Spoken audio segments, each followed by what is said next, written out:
ఇప్పటికీ చెప్తుంటాం. మనం పుల్వామా దాడి కూడా చెప్పుకున్నాం గతంలో 14 ఫిబ్రవరి. అదే మాదిరి కార్గిల్లో మన వాళ్ళు విదేశీయులటువంటి పాకిస్తాన్, బంగ్లాదేశ్ సోకాళ్ళు దేశం మనకు ఏదైతే శత్రు దేశాలు ఉన్నాయో వాళ్ళతో యుద్ధం చేసి కార్గిల్లో విజయాన్ని సాధించారు.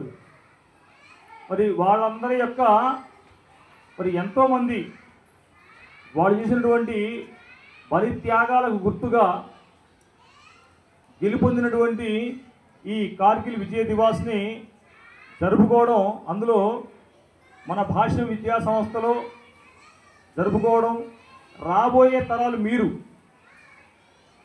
దేశ రక్షణ వ్యవస్థలో మీ వంతు పాత్ర కూడా ఉంది. జై జవాన్ జై కిసాన్ అన్నారు. ఏంటి రాబోయే తరం మీది. Today childrens are tomorrow's great citizens. పొరపాట్లు చాలామంది చూస్తూ ఉంటాం మనం.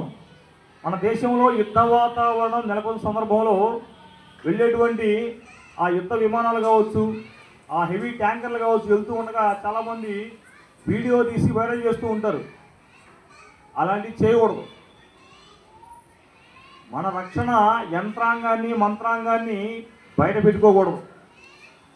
ఇంట్లో రహస్యాలు బయట పెడతాం. ఎవరన్నా ఇంటి గుట్టు చెప్తామా? చెప్తే ఏమవుద్ది? సమస్యలు వస్తాయి, ఇబ్బందులు పడతాం.